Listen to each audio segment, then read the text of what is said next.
저희는 여호와 우리 하나님을 높이고 그 성산에서 예배할지어다. 여호와 우리 하나님은 거룩하심이로다. 아멘.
성시교독은 교독문 121번 주연절 1로 주님을 찬미하겠습니다. 여호와여, 주의 인자하심이 하늘에 있고 주의 진실하심이 공중에 사무쳤으며 주의 의는 하나님의 산들과 같고 주의 심판은 큰 바다와 같으니이다. 여호와여, 주는 사람과 짐승을 구하여 주시나이다. 하나님이여, 주의 인자하심이 어찌 그리 보배로우신지요. 사람들이 주의 날개 그늘 아래에 피하나이다. 그들이 주의 집에 있는 살진 것으로 풍족할 것이라. 주께서 주의 복락의 강물을 마시게 하시리이다. 진실로 생명의 원천이 주께 있사오니 주의 빛 안에서 우리가 빛을 보리이다. 주를 아는 자들에게 주의 인자하심을 계속 베푸시며 마음이 정직한 자들에게 공의를 베푸소서. 아멘. 찬양 성는 성자 성령 성삼위일체께 영원 능은하기까지 영광을 돌리세. 영광을 돌리세.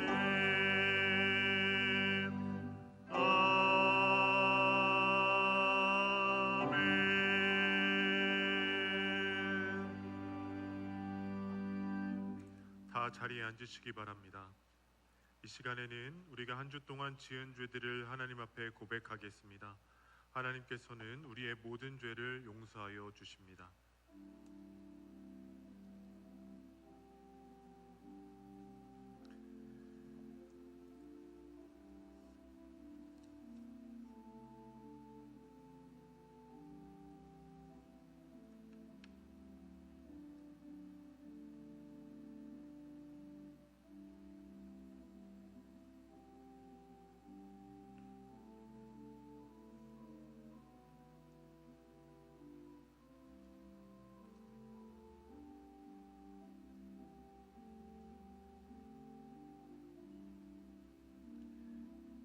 만일 우리가 우리 죄를 자백하면 그는 미쁘시고 의로우사 우리 죄를 사하시며 우리를 모든 불의에서 깨끗하게 하실 것입니다. 아멘.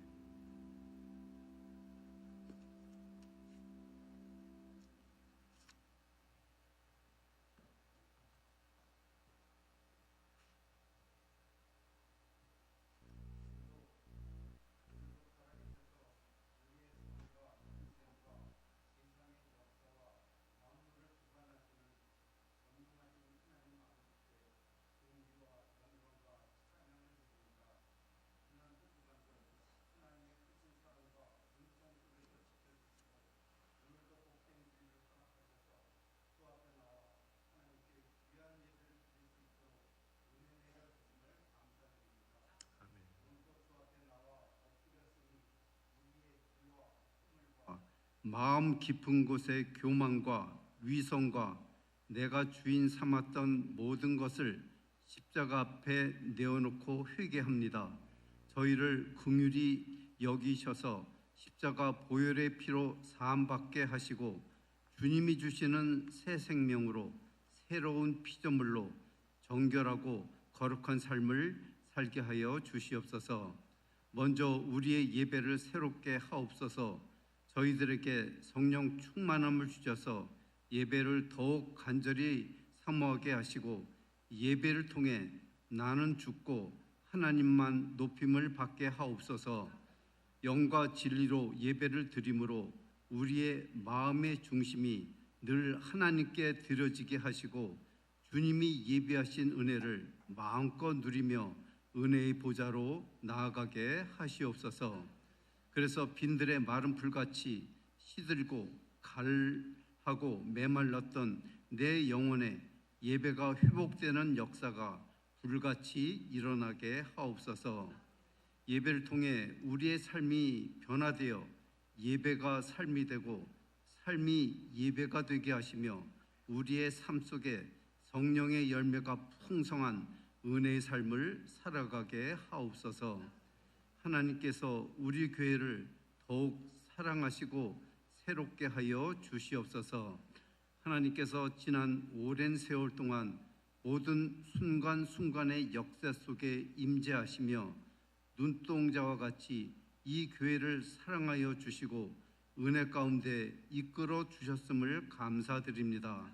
지금까지 이 교회를 사랑하시고 축복하신 하나님께서 앞으로도 이 교회를 축복하여 주셔서 떠났던 영혼들이 돌아오게 하시며 썩어질 세상 것에 포로된 영혼들이 영원한 생명을 찾아 남방 시냇물같이 이 교회로 돌아오게 하옵소서.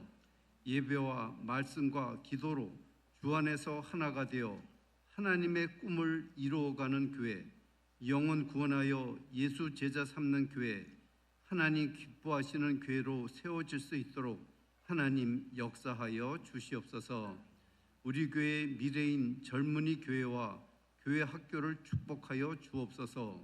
어려서부터 하나님을 알고 하나님을 사랑하고 하나님 의지하며 말씀대로 믿고 말씀대로 행하고 말씀대로 자라감으로 날마다 예수 안에서 믿음으로 견고히 서게 하여 주시옵소서.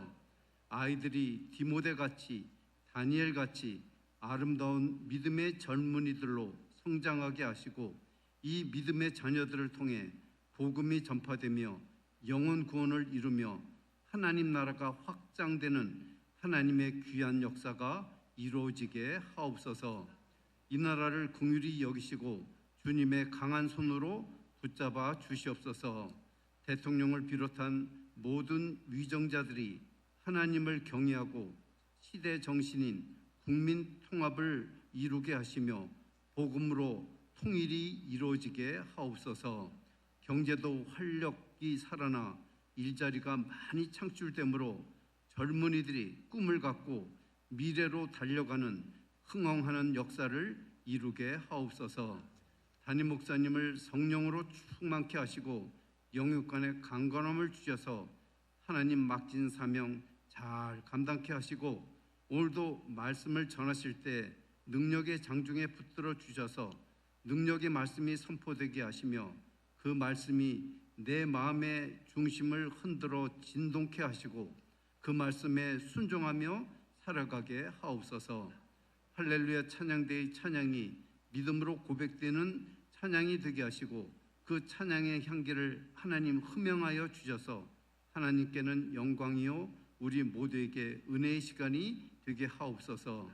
이 예배를 위해 이름도 없이 빛도 없이 수고하는 모든 손길들을 기억하셔서 축복하여 주시고 또한 주님의 몸된 교회를 위해 힘쓰고 애쓰고 수고하고 기도하는 모든 기름 부음 받은 재직들을 축복하여 주셔서 맡은 바 직분을 기쁨으로 감당할 때마다 하나님의 크신 은혜가 넘치게 하여 주시옵소서.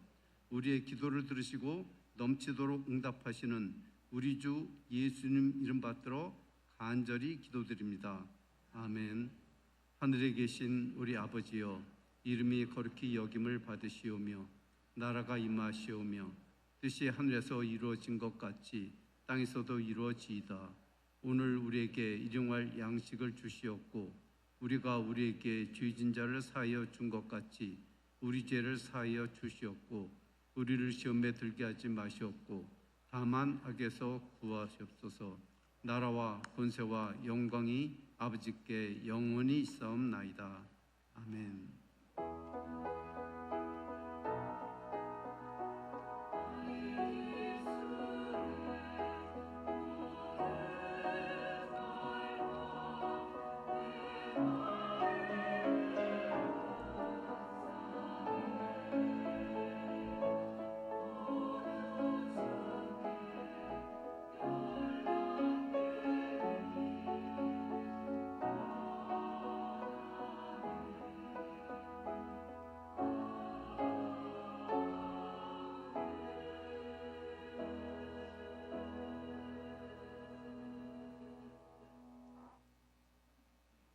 오늘의 성경 말씀은 열왕기상 17장 8에서 16절 말씀입니다.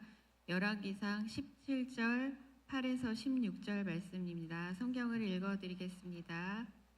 여호와의 말씀이 엘리야에게 임하여 이르시되 너는 일어나 시돈에 속한 사르밧으로 가서 거기 머물라. 내가 그곳 과부에게 명령하여 내게 음식을 주게 하였느니라. 그가 일어나 사르밧으로 가서 성문에 이를 때 한 과부가 그곳에서 나뭇가지를 줍는지라. 이에 불러 이르되 청하건대 그곳에 물을 조금 가져다가 내가 마시게 하라. 그가 가지러 갈 때에 엘리야가 그를 불러 이르되 청하건대 내 손에 떡 한 조각을 내게로 가져오라. 그가 이르되 당신의 하나님 여호와께서 살아계심을 두고 맹세하노니 나는 떡이 없고 다만 통에 가루 한 움큼과 병에 기름 조금뿐이라. 내가 나뭇가지 둘을 주어다가 나와 내 아들을 위하여 음식을 만들어 먹고 그 후에는 죽으리라. 엘리야가 그에게 이르되 두려워하지 말고 가서 내 말대로 하려니와 먼저 그것으로 나를 위하여 작은 떡 한 개를 만들어 내게로 가져오고 그 후에 너와 내 아들을 위하여 만들라. 이스라엘의 하나님 여호와의 말씀이 나 여호와가 비를 지면에 내리는 날까지 그 통에 가루가 떨어지지 아니하고 그 병에 기름이 없어지지 아니하리라 하셨느니라. 그가 가서 엘리야의 말대로 하였더니 그와 엘리야와 그의 식구가 여러 날 먹었으나 여호와께서 엘리야를 통하여 하신 말씀같이 통에 가루가 떨어지지 아니하고 병의 기름이 없어지지 아니하니라. 아멘.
오늘도 주님의 몸된 교회에 나오신 우리 성도님들을 예수님의 이름으로 환영합니다.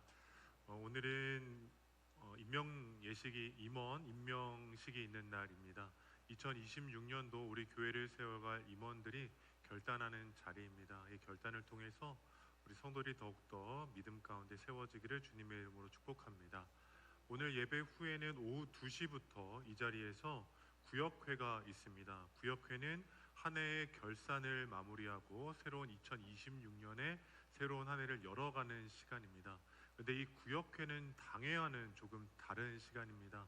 당회 같은 경우에는 집사님부터 우리 입교인 만 18세 이상 성도님들이 다 참여할 수 있는 자리이지만 오늘 구역회만큼은 정해져 있는 인원이 조금 참여하게 됩니다.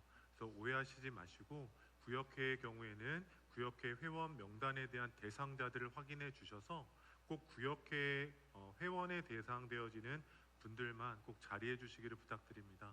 그런데 구역회 대상임에도 불구하고 오늘 구역회에 참여하지 못하시는 분들이 있는데요. 임원 보고서와 함께 구역회 위임장에 대해서도 제출해 주시기를 꼭 부탁을 드립니다. 그리고 참여하시지는 못하지만 우리 구역회도 은혜 가운데 잘 마무리되어질 수 있도록 중보로 기도해 주시기를 부탁드립니다. 구역인사위원회가 6월 1일 주일 오후 1시에 2층 비전 채플에서 있습니다. 구역인사위원들께서도 시간을 구별하여 주셔서 꼭 이 자리에 참여해 주시기를 부탁드립니다. 지방의 시상 명단자 파악하고 있습니다. 지난 2025년도 가운데 1년 동안 성경을 한번 필사하신 분과 5회 이상 성경을 다독하신 분들께서는 18일 오늘까지 1층 사무처에 명단을 제출해 주시기를 부탁드립니다. 그 명단에 대해서는 지방에서 시상을 할 수 있도록 하겠습니다. 청소년부 겨울수련회가 26년 1월 25일 주일부터 27일 화요일까지 진행됩니다. 다음 주 주일부터 진행되는데요. 우리 교회학교 다음 세대인 청소년들이 은혜 가운데 믿음 가운데 잘 성장되어질 수 있도록 기도로 중보해 주시기를 부탁드립니다. 기도와 또 물질의 후원이 우리 청소년들을 우리 교회학교 아이들을 더 풍성하게 할 줄로 믿습니다. 성전 청소 섬김 관련 안내드립니다. 교회 건물은 누군가의 청소만이 아니라 우리 모두의 청소를 통해서 조금 더 깨끗해져 가야만 합니다. 한 주에 조금 시간을 구별하셔서 정해진 장소를 청소해 주시고 주님의 몸된 교회를 깨끗하게 해나갈 수 있는 우리 성도님들 되시기를 기대합니다. 카라 찬양대원을 모집하고 있습니다. 여성 찬양대인데요. 여성 회원들께서는 대상 되시는 분들께서는 찬양의 은혜의 자리 함께하고 싶다, 찬양의 기쁨을 함께 누리고 싶다라고 생각되시면 김혜련 권사님께 문의해 주시기를 부탁드립니다. 중보기도팀 모집하고 있습니다. 중보기도에 함께하고자 하시는 기도의 용사들은 권순미 권사님께 신청해 주시기를 부탁을 드리고요.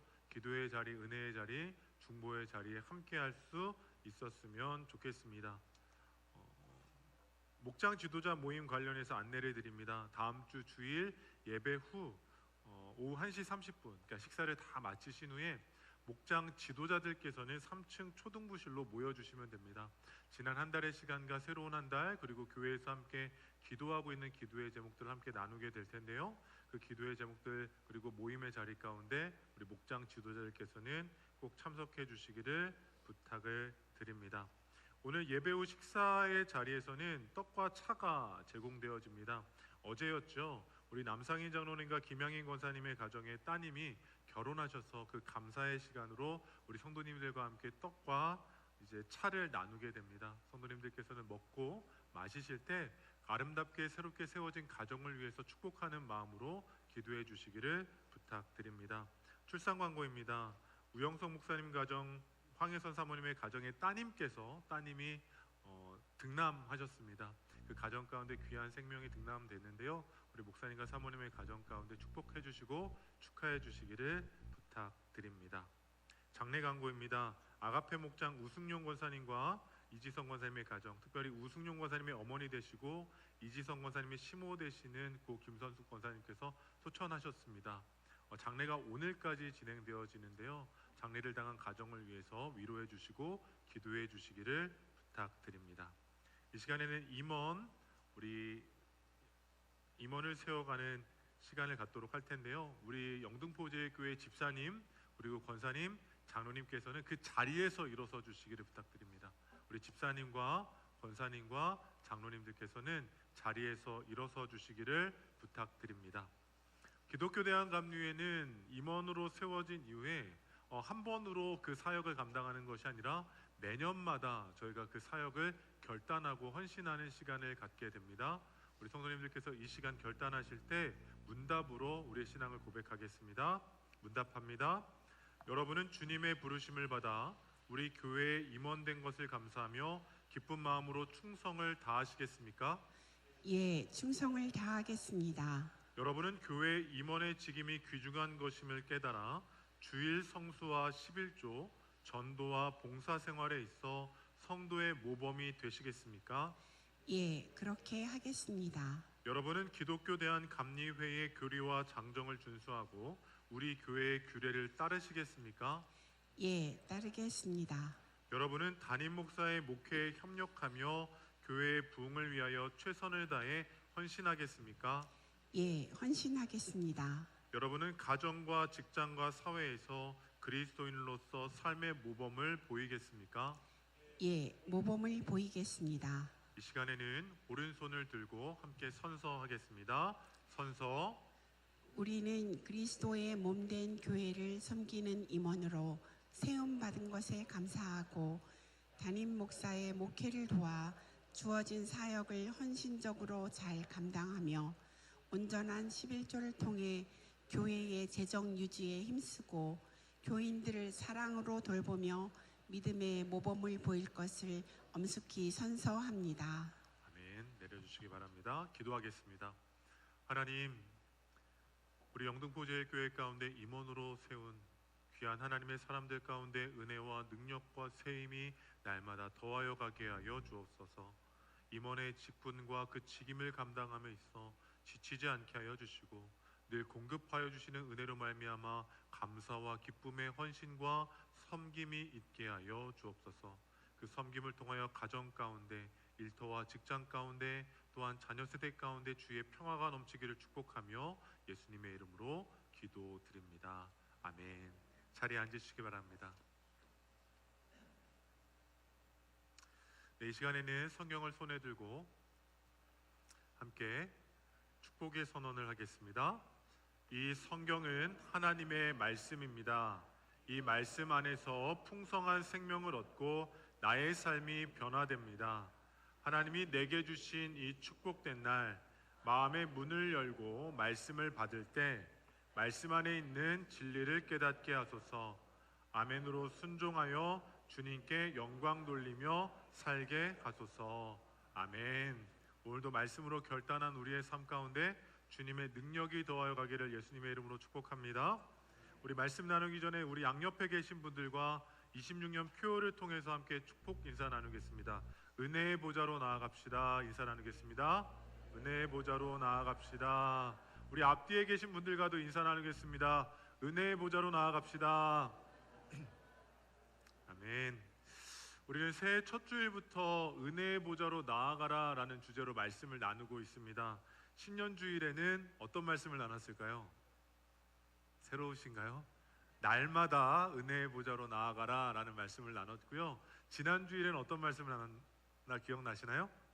기도로 은혜의 보좌로 나아가라. 감사합니다. 우리는 날마다 은혜의 보좌로 나아가고 기도로 은혜의 보좌로 나아가는 공동체인 줄로 믿습니다. 오늘은 세 번째 시간으로요, 열왕기상의 말씀을 통해서 채우시는 은혜의 보좌로 나아가라, 채우시는 은혜의 보좌로 나아가라 라는 제목의 말씀을 함께 나누고자 합니다. 오늘 본문의 말씀은 우리가 잘 아는 선지자 엘리야에 대한 말씀입니다. 선지자 엘리야에 대한 그 기록들이 말씀 가운데 담겨져 있는데요, 선지자가 엘리야가 활동했던 그 시대에는 북이스라엘의 아합 왕이라는 사람들이 다스리고 있던 때입니다. 이 북이스라엘의 아합 왕의 행적들을 보면 그 행적들만을 놓고 봤을 때는 크게 나쁘지 않았던 것 같습니다. 왜냐하면 군사력을 중심으로 북이스라엘을 부국강병하게 이끌어가고 있었기 때문입니다. 주변의 지역 나라들에 비해서는 이 북이스라엘이 강국으로 세워져 가고 있었기 때문입니다. 그래서 외적으로는 번성하고 있었고 외적으로는 나라가 안정적으로 이어져 가고 있다라고 보여졌던 것입니다. 그런데 하나님 보시기에는 이 북이스라엘과 아합 왕의 통치가 조금은 정반대의 상황이었다라고 성경은 기록하고 있습니다. 겉으로는 번성했지만 내면적으로는 무너지고 있었기 때문입니다. 아합 왕이 시돈 땅에 있는 이세벨과 결혼을 하게 되면서 이 북이스라엘 땅에 우상의 신앙이 조금씩 스며들게 됩니다. 시돈 땅에 섬기고 있었던 바알과 아세라의 신앙이 하나님만을 섬겨야 했던 이스라엘 땅 가운데 조금씩 스며들어가면서 바알과 아세라를 섬기는 사람들이 늘어나고 있었기 때문입니다. 그래서 하나님께서는 우상 신앙이 자리 잡고 있던 북이스라엘 가운데 가뭄이라는 심판의 재앙을 내리기 시작하셨습니다. 이 심판의 재앙은 어떤 의미일까요? 단순히 벌하기 위함이 아니라 하나님께로 돌아오라는 하나님의 사랑의 사인이었습니다. 그런데 북이스라엘의 아합 왕과 이세벨은 하나님의 이 사인을 깨닫지 못한 채 조금씩 점점 더 멀어지게 됩니다.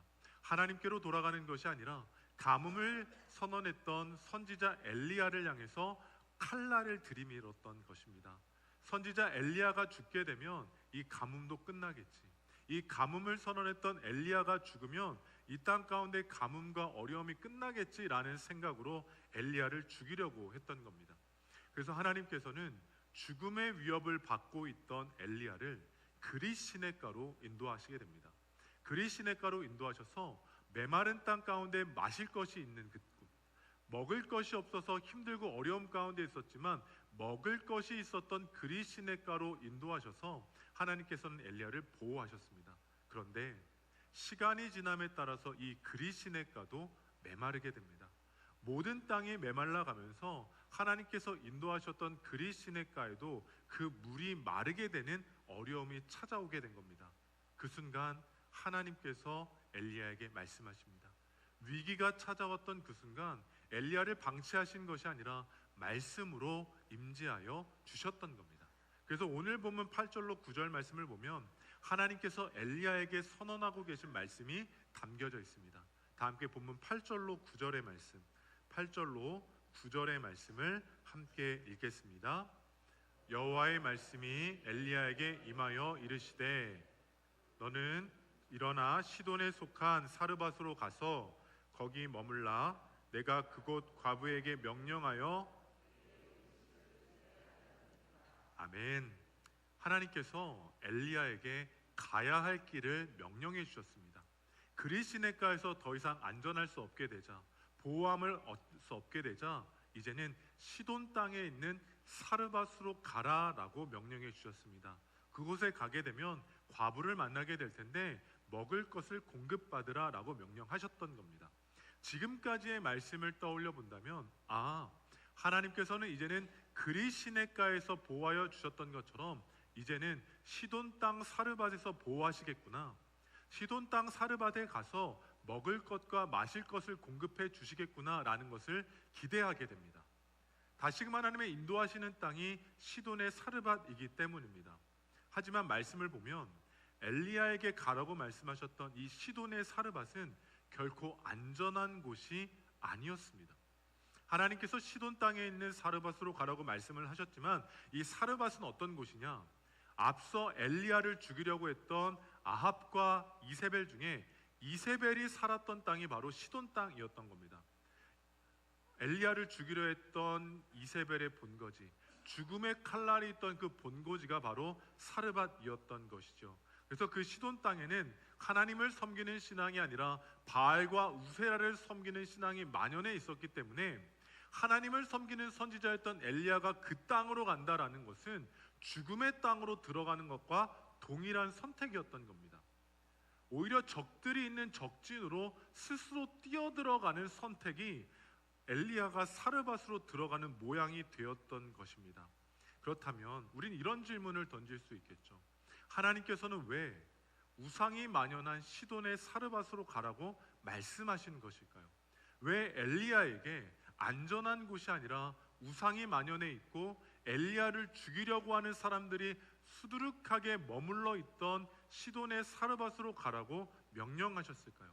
하나님이 그 땅이 어려움의 땅인지를 모르셨던 걸까요? 하나님이 그 땅이 위험한 땅인지를 모르셨던 걸까요? 그렇지 않습니다. 하나님은 모든 것을 아시죠. 안전한 땅이 정말 많이 있지만 하나님께서는 그곳으로 보낸 이유가 분명합니다. 왜 그럴까요? 하나님의 인도하심에는 실수가 없으시기 때문입니다.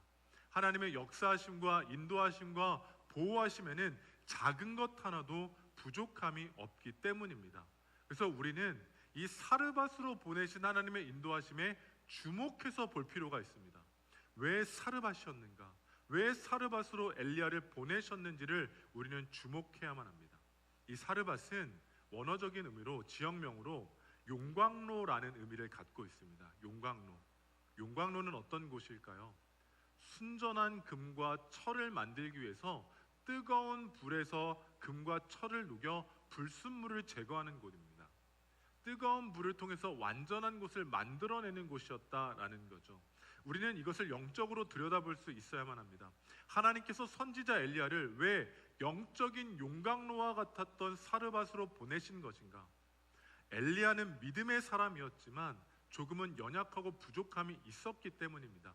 그래서 하나님께서는 엘리야의 순전한 믿음을 채우시기 위해서 영적인 용광로였던 사르밧으로 보내서 믿음의 담대함과 하나님을 신뢰하는 믿음과 상황과 환경과 죽음의 위협 가운데 두려워하는 것이 아닌 그 두려움 속에서도 하나님을 바라보는, 절망과 위기 속에서도 하나님을 신뢰할 수 있는 순전한 믿음을 얻을 수 있도록 하나님께서는 그 땅으로 인도해 주신 겁니다. 하나님께서 사르밧으로 인도하신 이유 무엇입니까? 순전한 믿음을 채우시는 은혜의 보좌로 인도하여 주신 줄로 믿습니다. 우리의 삶도 동일합니다. 우리가 살아가다 보면 엘리야가 사르밧으로 가는 것과 같이 마치 죽음의 길로 가야만 하는 상황 가운데 처할 때가 있습니다. 위기의 길, 절망의 길, 두려움의 길, 문제의 길을 걸어가야 할 때가 있죠. 하나님께서는 내가 원하지 않음에도 불구하고 그 땅으로 우리의 삶을 몰아가실 때가 있습니다. 그때 우리는 어떻게 반응합니까? 불평하게 되고 원망하게 되는 것이죠. 하나님 왜 저를 이 길로 인도하셨습니까? 하나님 왜 저를 이 땅으로 인도하셨습니까? 하나님 왜 저희 가정을, 왜 저희 자녀들을 이 상황으로 몰아가고 계십니까? 라고 불평하고 원망할 때가 있다라는 겁니다. 그러나 우리는 이 말씀을 통해서 우리의 삶을 인도하시고 주장하시는 오직 하나님만을 바라보아야만 합니다. 그리고 신뢰해야 합니다. 하나님께서 우리의 삶 가운데 순전한 믿음을 채우시는 은혜의 보좌로 인도하시는구나. 우리가 바라보기에는 어렵고 힘들고 절망적인 상황이지만 하나님께서 우리 가운데 순전한 믿음을 채워가시는 은혜의 보좌로 인도하고 계시는구나 라고 믿음으로 고백할 수 있는 성도님들 되시기를 예수님의 이름으로 축복합니다. 지금 당장은 이해하기 어렵습니다. 지금 당장은 용납할 수도 없습니다. 지금 당장은 받아들이기가 너무나 힘듭니다. 내가 정말로 주님 가운데 헌신했고 섬겨왔고 바른 신앙으로 살아왔는데 왜 하나님께서 내 인생 가운데 이러한 어려움의 길을 열어놓으셨는지 불평하게 될 때가 있습니다. 그러나 지금은 다 말할 수 없지만 분명히 하나님께서 우리 가운데 순전한 믿음을 채우실 때, 그 순전한 믿음을 채우시는 은혜의 보좌로 인도하실 때 결국은 하나님께서 우리의 삶 가운데 풍성함의 은혜를 더하여 주실 줄로 믿습니다. 지금 당장은 이해되지 않고 해석되지 않고 받아들여지지 않지만 그 길을 걸어가는 과정을 통해 우리의 신앙의 불순물들이 제거되어지고 우리의 불신, 연약함, 교만, 우리의 힘으로 하는 자기중심적인 생각들이 다 제거되어져서 순전한 믿음만이 남을 때 그 순전한 믿음을 채워주시는 은혜가 우리 가운데 경험되어질 줄로 믿습니다. 이것이 우리의 삶의 길인 줄로 믿습니다. 아멘이 적으신 이유가 있어요. 왜요? 이해되지 않기 때문입니다. 사실 저도 이 말씀을 묵상하면서요, 개인적인 고백을 드리면 설교를 준비하고 말씀을 묵상하다가 심정적으로는 이해되지 않았습니다. 무슨 말인가? 이 말씀을 묵상하면서 설교를 준비하고 신학적으로나 신앙적으로는 이해되는데 심정적으로는 어려움의 길을 간다는 것, 고난의 길을 간다는 것, 힘든 길을 간다라는 것이 쉽게 받아들여지지는 않았습니다. 왜냐하면 어느 누구도 힘들고 어려운 고난의 길을 걸어가는 게 쉬운 사람은 없기 때문입니다. 아무리 은혜가 있다라는 믿음이 있지만 그 믿음을 가지고만 그 어려움의 고난의 길을 가시밭과 같은 길을 걸어가는 것은 너무나도 힘겹기 때문입니다. 굳이 용광로와 같은 사르밧의 길이 아니라 순적한 길로도 우리에게 순전한 믿음을 주시는 하나님이심을 믿기 때문입니다. 고난의 길을 걸어가고 싶지 않은 제 연약함이겠죠. 그런데 우리에게도 동일한 생각이 있을지 모릅니다. 하나님, 용광로와 같은 고난의 길이 아니라 순적한 길로도 순전한 믿음을 허락해달라는 우리의 소망이 있을 수 있습니다. 하지만 이런 생각을 갖고 묵상해 보다가 깨닫게 된 은혜가 있었습니다. 몇 년 전에 깨닫게 된 은혜인데요. 만약에 환자를 치료하는 의사가 어떠한 인내와 훈련과 성장과 성숙의 과정 없이 갑자기 하루아침에 은혜로 의사의 자격이 주어진다면 어떻게 될까요? 버스를 운전하고 지하철을 운행하는 기사가 아무런 훈련과 교육과 노력 없이 하루아침에 은혜로 그 기사의 자격증이 주어지게 된다면 어떻게 될까요? 검증되지 않고 훈련되지 않고 교육되지 않은 그 누군가에게 은혜라는 이름으로 자격이나 그 능력이 부여된다면 그것만큼 어려운 것, 그것만큼 위험한 일은 없을 겁니다. 예를 들어서 은혜로 아무 훈련 없이, 아무 과정 없이, 인내 없이, 연단 없이 은혜로만 의사의 자격이 주어진 그 의사에게 성도님들께서는 진료를 받으시겠습니까? 하루아침에 어느 과정도 없이 자격이 주어진 의사에게 누가 수술을 받을 수 있을까요? 어느 과정도 없이, 자격도 없이, 인내도 없이, 훈련도 없이 운전하고 있는 그 기사의 버스에 누가 탑승하려 하겠습니까? 그것은 무엇을 의미할까요? 순전한 믿음의 삶을 살아가는 그리스도인의 삶에도 충분한 성장과 성숙의 과정이 필요하다라는 겁니다. 우리가 믿음이 있다라고 생각은 하지만 우리에게 순전한 믿음이 있어야 될 삶이 하나님께서 계획하고 계시다면 우리는 순전한 믿음으로 그 길을 걸어가야 할 줄로 믿습니다. 우리는 이것은 다윗을 통해서 분명히 알 수 있습니다. 다윗 어떤 사람일까요? 하나님의 기름 부음 받은 자로서 이스라엘의 왕으로 세워졌던 믿음의 사람입니다. 그런데 이 다윗의 삶을 봤을 때 하나님께서 이스라엘의 왕으로 기름을 부어주셨는데 그 즉시 왕으로 세워진 것이 아닙니다. 기름 부음을 받았음에도 불구하고요, 목동으로 살면서 맡겨진 사명을 감당하며 성장하게 됩니다. 사자와 곰의 위협으로부터 양떼를 지키는 그 훈련을 하게 되죠. 골리앗과의 전투를 통해서 믿음의 능력을 경험하면서 강하고 담대한 믿음이 무엇인지를 담게 됩니다. 그리고 사울에게 쫓기는 광야 생활을 하면서 죽음의 위협을 피해가면서 하나님의 인도와 사랑과 은혜가 무엇인지를 삶에 실제적으로 경험하고 인내하고 연단의 과정을 통해 왕으로 세워지는 모습을 보게 됩니다. 하루아침에 기름 부음을 받은 연약하고 어린 자가 왕이 된 것이 아니라 기름 부음 받은 그 과정을 통해서 하나님께서는 연단하셨고 훈련시키셨고 성장케 하셨고 성숙하게 하심을 통해 하나님이 다스리시는 이스라엘을 온전히 세워갈 수 있도록 준비하여 주셨던 겁니다. 이것이 하나님의 시간입니다.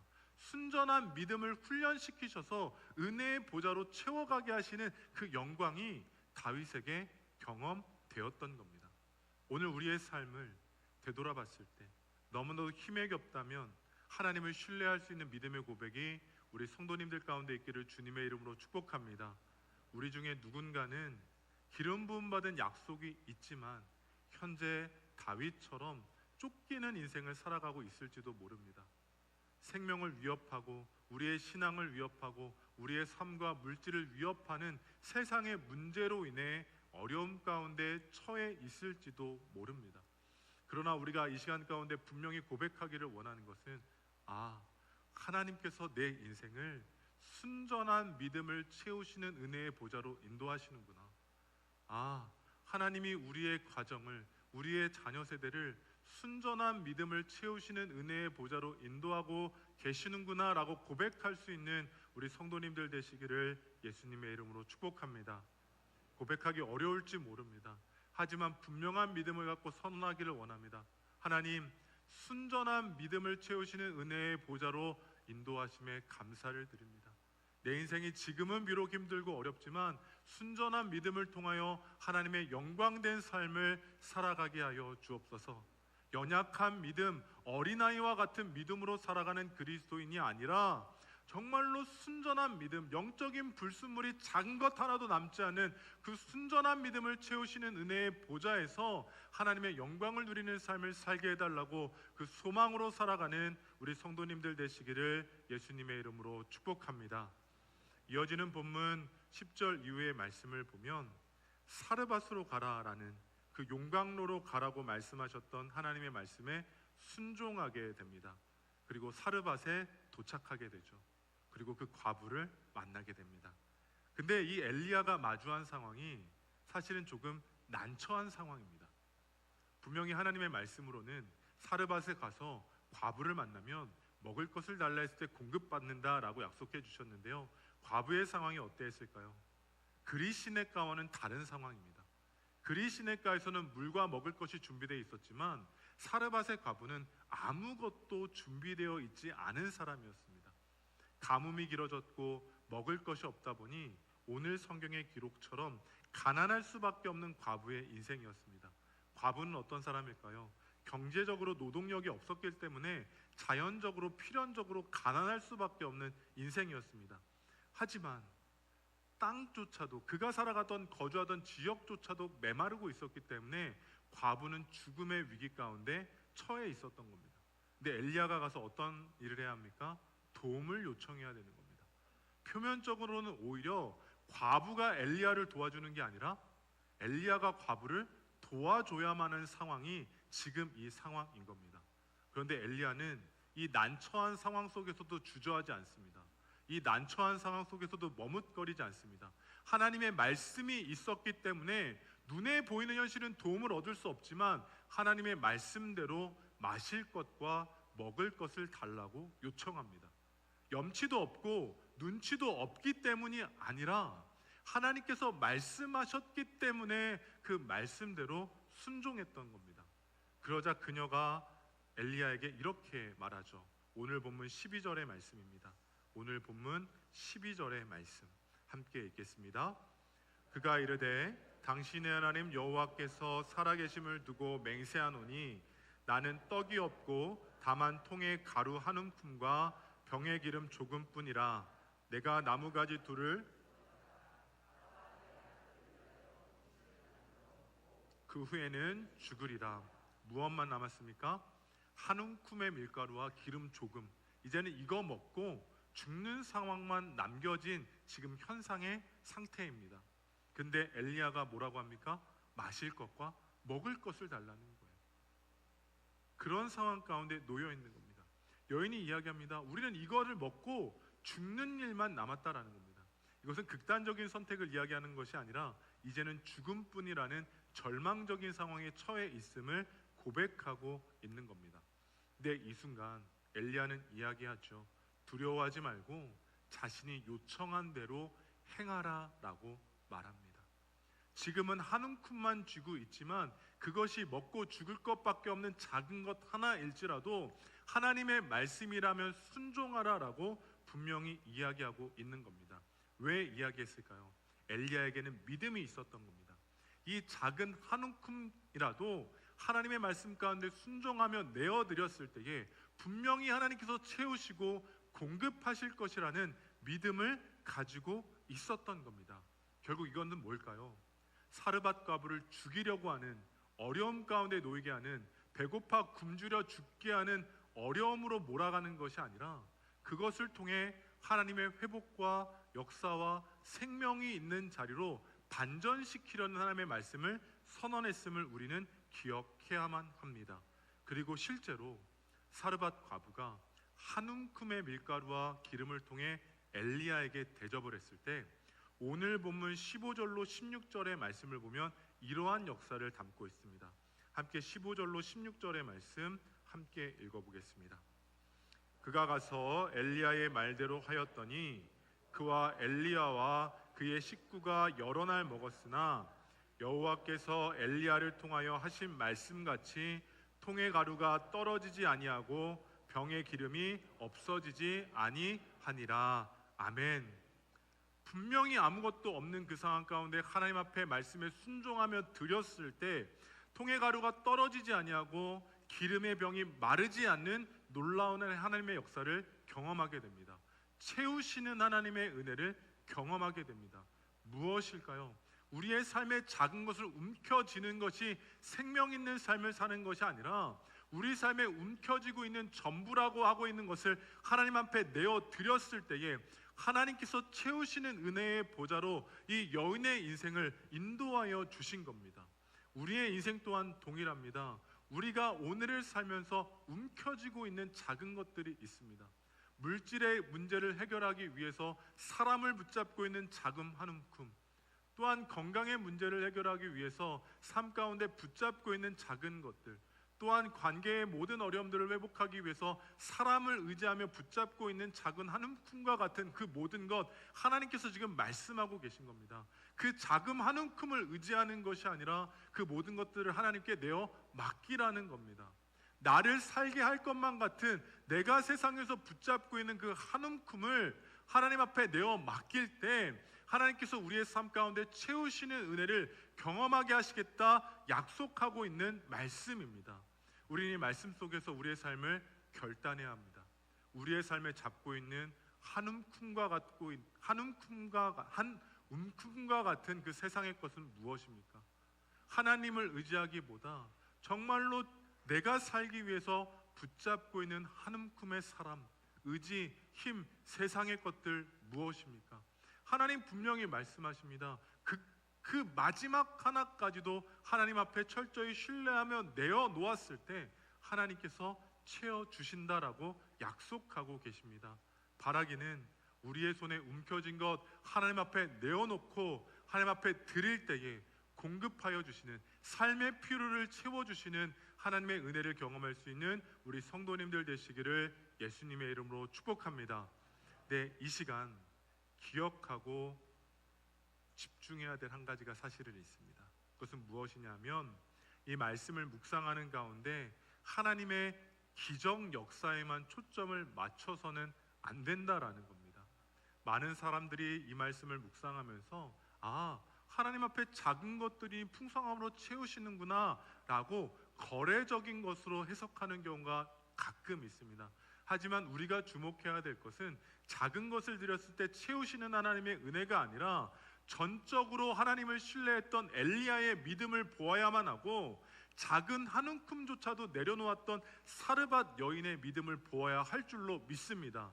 그리고 그 믿음을 통해 하나님을 바라볼 때 작은 것, 비어있는 곳 가운데 날마다 더하여 주시는 하나님의 역사, 날마다 채우시는 하나님의 역사를 바라볼 수 있는 우리 성도님들 되시기를 예수님의 이름으로 축복합니다.